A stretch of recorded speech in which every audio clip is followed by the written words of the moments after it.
El sábado 11 de abril de 2026, en una sala de prensa de la Ciudad de México, Omar García Harfuch se sentó frente a los micrófonos con una calma que resultaba casi contrastante con la gravedad de lo que estaba a punto de anunciar. Sobre la mesa, entre carpetas y documentos sellados, descansaba lo que él describió como una caja de metal recuperada de un refugio clandestino vinculado a uno de los hombres más enigmáticos y trágicos de la historia política reciente de México, José Francisco Ruiz Massieu, el secretario general del Partido Revolucionario Institucional, asesinado en la Ciudad de México el 28 de septiembre de 1994. García Harfuch declaró que los documentos contenidos en esa caja habrían permanecido ocultos durante 32 años y que su contenido, de verificarse su autenticidad, reescribiría partes sustanciales de la historia política y económica del país. Esa mañana, México despertó ante una pregunta que llevaría semanas sin respuesta clara. ¿Qué hay realmente dentro de esa caja? ¿Y por qué ahora?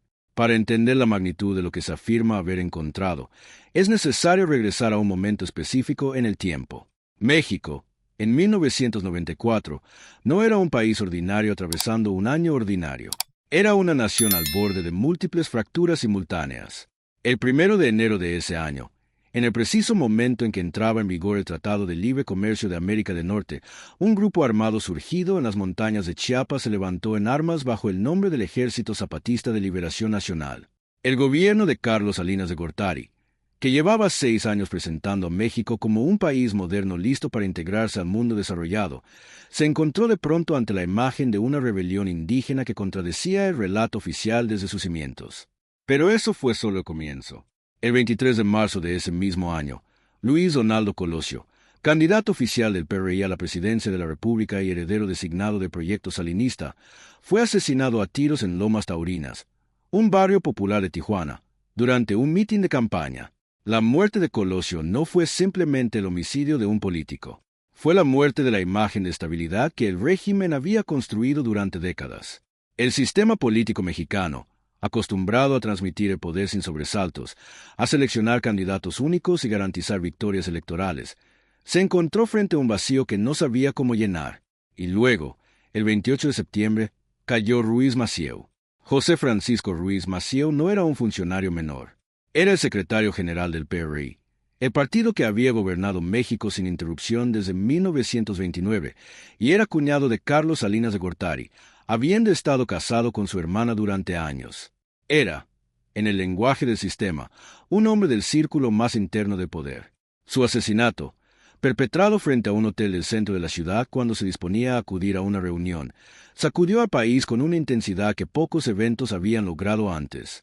En pocas semanas, las investigaciones comenzaron a apuntar hacia conexiones con el crimen organizado, hacia decisiones tomadas dentro del propio PRI, hacia un mundo donde la violencia política y la corrupción institucional no eran excepciones sino mecanismos estructurales. Lo que la llamada caja negra supuestamente contendría es, según la narrativa presentada el 11 de abril de 2026, documentación interna generada por el propio Ruiz Massieu a lo largo de su carrera política. No simples notas personales, sino registros metódicos de reuniones, transferencias financieras, instrucciones y decisiones tomadas al más alto nivel del gobierno y de partido. La tesis central del relato es que Ruiz Massieu, consciente de la naturaleza del sistema en el que operaba, había comenzado a documentar irregularidades con una finalidad aún no completamente determinada. Quizás como protección personal, quizás con la intención de hacer pública esa información en algún momento, quizás como parte de una negociación interna de poder que nunca llegó a concretarse. De ser cierto, el resultado habría sido su muerte.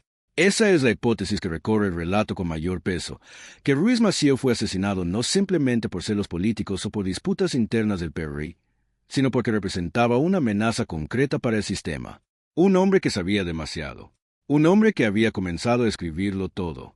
Para contextualizar la profundidad de lo que esos documentos supuestamente revelarían, es indispensable comprender que era México en la era del salinismo. Carlos Salinas de Gortari llegó a la presidencia en diciembre de 1988 en circunstancias que nunca han sido completamente aclaradas. La noche del 6 de julio de ese año, durante el conteo de los votos de la elección presidencial, el sistema informático oficial se cayó. Cuando volvió a funcionar, los resultados comenzaron a favorecer a Salinas de forma sistemática. El candidato del Frente Democrático Nacional, Cuauhtémoc Cárdenas, hijo del presidente más popular del siglo XX en México, y quien encabezaba una candidatura que había generado una movilización popular sin precedentes, fue declarado perdedor en circunstancias que sus seguidores y analistas independientes calificaron desde entonces como un fraude electoral masivo. La acusación, que nunca fue probada en términos judiciales, pero que fue sustentada por numerosos testimonios y análisis, describe el evento conocido coloquialmente como la caída del sistema no como un fallo técnico, sino como una operación deliberada de manipulación electoral. Salinas llegó al poder con una legitimidad cuestionada, y esa debilidad de origen habría moldeado, según algunos analistas, la lógica de su gobierno, la necesidad de construir una imagen de modernización tan poderosa que hiciera irrelevante el debate sobre los orígenes del mandato. Lo que siguió fue uno de los periodos de transformación económica más acelerados y controversiales en la historia de México. El gobierno salinista privatizó cientos de empresas paraestatales, desreguló sectores enteros de la economía, negoció el Tratado de Libre Comercio y vendió los bancos que habían sido nacionalizados apenas 6 años antes, en 1982, bajo el gobierno de José López Portillo. La narrativa oficial presentó todas estas medidas como la modernización necesaria de un Estado que había crecido en exceso. La narrativa crítica, que los documentos de la supuesta caja negra supuestamente apoyarían, describe algo muy diferente. Un proceso de transferencia de riqueza pública hacia un círculo reducido de actores políticos y empresariales que se beneficiaron de condiciones excepcionales, precios preferentes, concesiones monopólicas y acceso privilegiado a información que el resto de la sociedad no tenía. El caso más emblemático, y el más frecuentemente citado en el contexto de estas revelaciones, es la privatización de Teléfonos de México. Telmex fue vendida en 1990 a un consorcio encabezado por Carlos Slim Helú, entonces un empresario importante pero aún no el hombre más rico del mundo. Las condiciones de la transacción, que según críticos incluían restricciones regulatorias mínimas y garantías de rentabilidad extraordinaria durante los primeros años de operación privada, habrían permitido a Slim construir en pocos años una posición de dominio en el mercado de las telecomunicaciones mexicanas que perduraría durante décadas. No se alega que la privatización fuera ilegal en sus términos formales. Lo que se cuestiona es si las condiciones bajo las cuales se realizó reflejaban una competencia genuina o si fueron diseñadas para favorecer a un actor específico con vínculos particulares al sistema político. Esa es la lógica que el relato de la caja negra aplica de forma sistemática a múltiples transacciones de la era salinista, no la ilegalidad burda, sino el diseño institucional de ventajas selectivas dentro de un marco formalmente legal.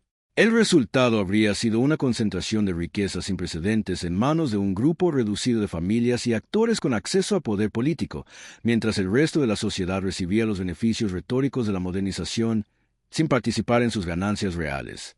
Los documentos supuestamente contenidos en la caja incluirían, según la narrativa presentada, registros de la llamada partida secreta presidencial, un fondo de gasto discrecional que existía fuera de los mecanismos ordinarios de control y auditoría y cuyos destinos habrían sido, en algunos casos, funcionarios, periodistas, líderes sindicales, empresarios y actores políticos cuya cooperación o silencio resultaba conveniente para el sistema. La existencia de la partida secreta era conocida desde hacía tiempo en términos generales. Lo que la caja supuestamente aportaría serían los detalles, montos, nombres, fechas, instrucciones específicas. La diferencia entre saber que existía una caja y tener la llave de su contenido. El relato también describe movimientos financieros previos a los asesinatos de 1994. Sin precisar necesariamente causalidades directas, la narrativa sugiere que ciertos flujos de dinero hacia cuentas específicas en periodos previos a los homicidios de Colosio y Ruiz Massieu podrían, de verificarse, enriquecer significativamente la comprensión de los móviles y de los actores involucrados. Esta es quizás la parte más delicada del relato, porque conecta la dimensión económica de la corrupción con la dimensión física de la violencia política. Algo que durante décadas han afirmado investigadores, periodistas y familiares de las víctimas, pero que ningún proceso judicial ha logrado establecer con el peso de prueba necesario para sostener condenas firmes.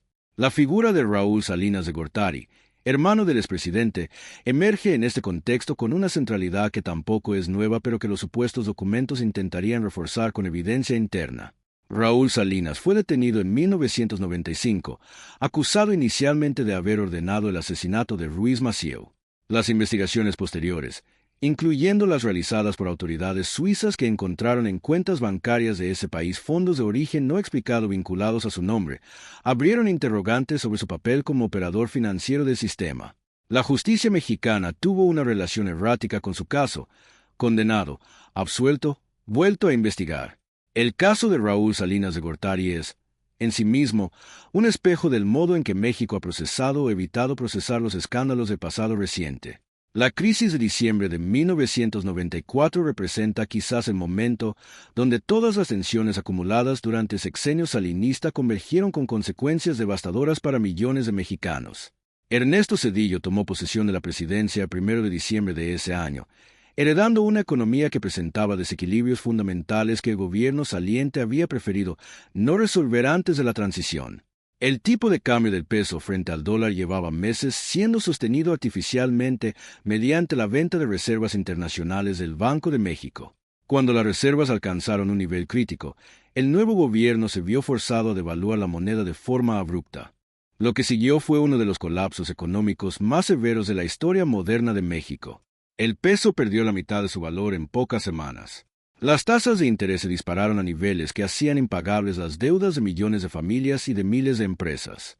Los ahorros en pesos perdieron su poder adquisitivo de forma drástica. El desempleo aumentó de manera acelerada. Negocios que habían sobrevivido décadas cerraron en meses. Familias que habían adquirido viviendas con créditos hipotecarios indexados al tipo de cambio o a tasas variables descubrieron que sus deudas se habían multiplicado más allá de cualquier capacidad de pago.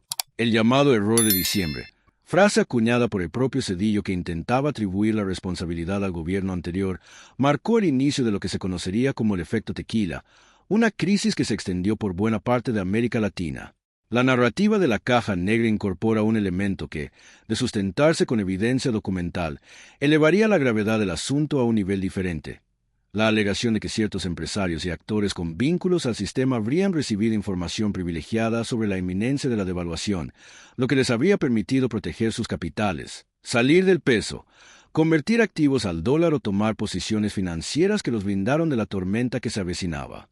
Si eso ocurrió, y si los documentos de la caja lo prueban, no se trataría de una simple negligencia gubernamental ni de una crisis inevitablemente mal manejada.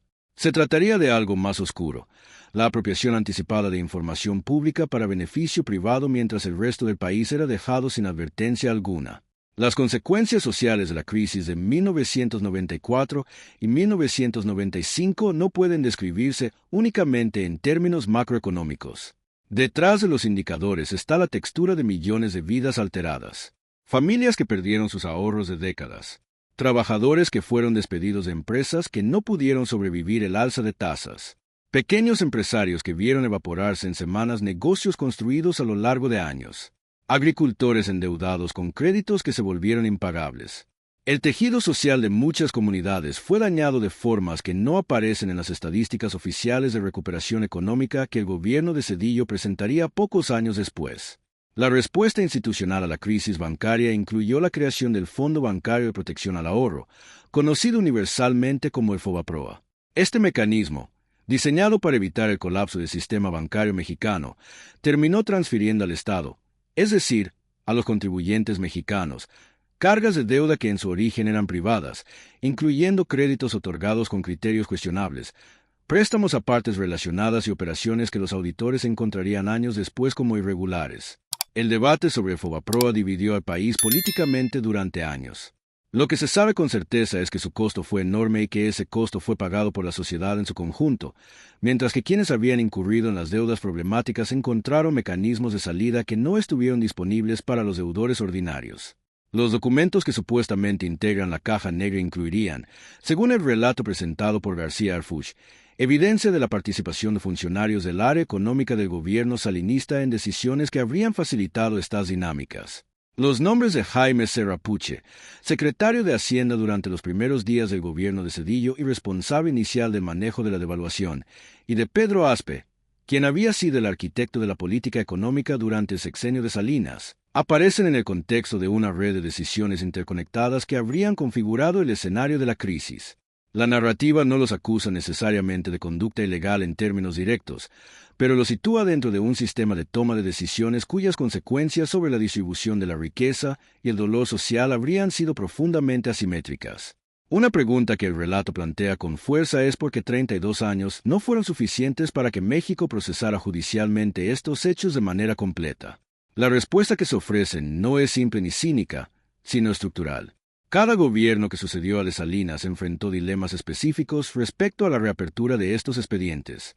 Vicente Fox, el primer presidente no priista en 7 décadas, llegó al poder en el año 2000 con una promesa implícita de romper con el pasado autoritario. Creó la Fiscalía Especial para Movimientos Sociales y Políticos del Pasado, que investigó crímenes del pasado, incluyendo la represión de 1968. Pero las investigaciones sobre los asesinatos de 1994 y la corrupción del salinismo avanzaron con una lentitud que sus críticos atribuyeron a cálculos políticos, no convulsionar al sistema bancario ni a las élites económicas que habían apoyado la transición democrática, y no generar una crisis de gobernabilidad al inicio de un gobierno que necesitaba estabilidad para consolidarse. Felipe Calderón, que gobernó entre 2006 y 2012, concentró el foco de su agenda en una estrategia de seguridad contra el narcotráfico que consumió la mayor parte del capital político y de los recursos del Estado. Los casos del pasado político de los años 90 quedaron relegados bajo la urgencia de una guerra que el propio gobierno había declarado y que generaba crisis cotidianas de atención pública. Enrique Peña Nieto, que fue el último presidente priista y gobernó entre 2012 y 2018, tenía aún menos incentivos estructurales para reabrir capítulos que, de haberse investigado a fondo, inevitablemente habrían llegado a las puertas del partido a que él mismo pertenecía y que lo había llevado al poder. Andrés Manuel López Obrador, que gobernó entre 2018 y 2024, construyó gran parte de su narrativa política sobre la crítica a lo que llamaba la mafia de poder, un término que señalaba precisamente a las élites económicas y políticas forjadas en los años del neoliberalismo mexicano, incluyendo el periodo salinista. Pero su gobierno tampoco logró traducir esa retórica en procesos judiciales sustantivos que pusieran en el banquillo los responsables de la corrupción de los años 90. Las razones son múltiples y debatidas: limitaciones institucionales, dificultades probatorias, prioridades políticas distintas o la simple complejidad de intentar juzgar hechos ocurridos décadas atrás en un sistema judicial que opera con sus propias inercias y restricciones. El resultado de todo este periodo es una impunidad estructural que no es accidental.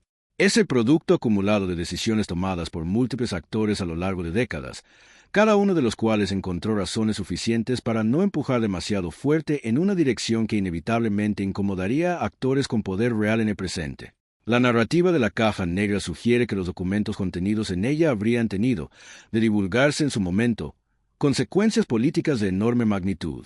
Las notas personales atribuidas a Ruiz Massieu, según el relato, demostrarían que él mismo era consciente de la peligrosidad de la información que poseía y que estaba considerando hacerla pública antes de su muerte. Si eso es cierto, convierte el crimen de 1994 en algo más que un homicidio político. Lo convierte en un acto de silenciamiento preventivo contra alguien que representaba una amenaza de transparencia al sistema desde adentro. Es importante señalar lo que aún no está verificado. A la fecha de esta transmisión, los documentos de la caja no han sido sometidos a un proceso de autenticación independiente con resultados públicos. No hay peritajes forenses transparentes sobre su origen, su antigüedad o su cadena de custodia. No hay confirmación de instituciones académicas, archivísticas o judiciales nacionales o internacionales sobre el contenido específico que se describe. Lo que existe, por ahora, es la declaración de García Harfuch, el material presentado ante los medios de comunicación, y la promesa de que el proceso de validación comenzará bajo la supervisión de instancias competentes. La responsabilidad periodística exige reconocer esa distinción entre lo que se afirma y lo que está probado, especialmente en un caso de esta magnitud, donde la tentación de la narrativa fácil es poderosa y donde los incentivos para la manipulación, en cualquier dirección, son igualmente poderosos. Lo que sí es indiscutible es el contexto histórico en el que se inscribe este relato. Los hechos de 1994 son reales. Los asesinatos de Colosio y Ruiz Massieu ocurrieron. La crisis económica de diciembre de ese año devastó a millones de familias. La privatización de Telmex y de los bancos ocurrió bajo las condiciones que los historiadores y economistas han documentado durante décadas. El Fobaproa fue real y su costo fue real. La investigación a Raúl Salinas de Gortari y los hallazgos de las autoridades suizas fueron reales. Lo que la caja supuestamente aportaría no sería entonces una narrativa nueva, sin evidencia interna y directa para una historia cuya estructura general muchos analistas ya conocen y han documentado. La diferencia entre saber y poder probar es, en el ámbito del derecho y de la historia, fundamental. Si los documentos resultan auténticos y contienen lo que se describe, el reto no sería simplemente histórico. Sería judicial e institucional. Las redes económicas construidas en los años 90 no desaparecieron con el cambio de régimen político en el año 2000. Evolucionaron, se adaptaron, encontraron nuevas formas de relacionarse con el Estado independientemente de qué partido ocupara la presidencia. Los capitales acumulados en condiciones que los documentos de la Caja supuestamente describirían como privilegiadas no permanecieron estáticos. Se reprodujeron, diversificaron, y en muchos casos se consolidaron en posiciones de influencia en medios de comunicación, en el sector financiero, en la industria de la construcción, en el comercio, en sectores regulados. Hablar de la corrupción de los años 90 en México no es, por tanto, solo hablar de historia. Es hablar de la arquitectura del presente. El impacto de la crisis de 1994 sobre la confianza institucional tampoco puede subestimarse. Una sociedad que vio cómo sus ahorros se evaporaban mientras, según afirman ahora los documentos de la Caja, un grupo reducido de personas con acceso a información privilegiada protegía sus fortunas. Es una sociedad que tiene razones profundas para desconfiar del Estado. Esa desconfianza no desapareció.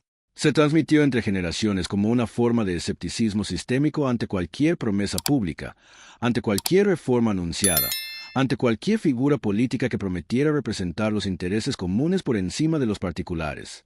Es uno de los costos más difíciles de cuantificar pero más persistentes del periodo que la Caja supuestamente documenta.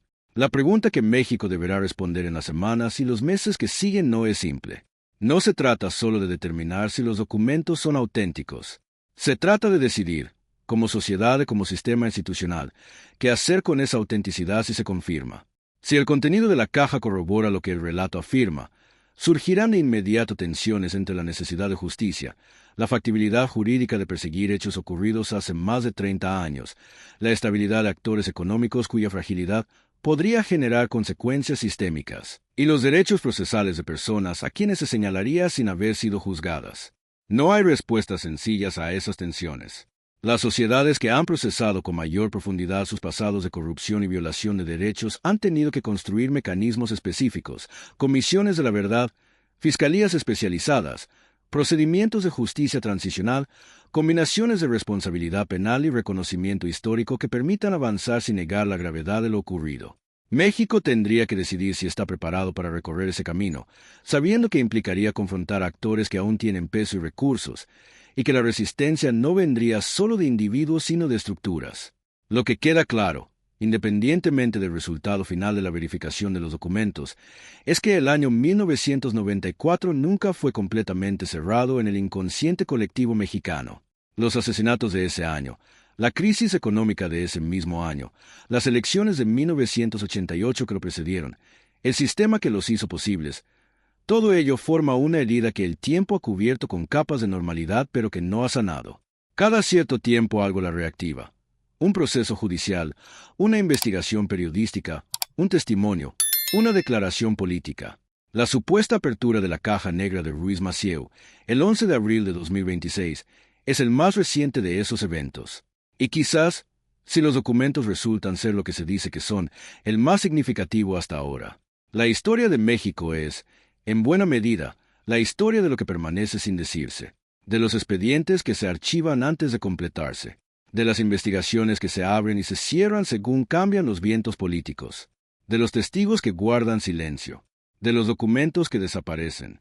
Si la Caja Negra de Ruiz Massieu existe tal como se describe, y si su contenido resiste la prueba de la verificación independiente, representaría algo que raramente ocurre en la política de ningún país. El sistema guardando, inadvertidamente, el testimonio de sus propias operaciones. Lo que México haga con ese testimonio, si finalmente llega a verse con claridad, dirá mucho sobre la madurez de sus instituciones, sobre la fortaleza de su sistema judicial, y sobre la disposición colectiva a saldar cuentas con un pasado que ha costado demasiado como para ser simplemente enterrado. Continuaremos siguiendo el desarrollo de esta investigación con la rigurosidad que el tema exige. Si este análisis les resultó útil para entender uno de los capítulos más complejos de la historia política contemporánea de México, los invitamos a seguir este canal, donde abordamos con profundidad los temas de seguridad, poder e instituciones que dan forma al presente de nuestra región.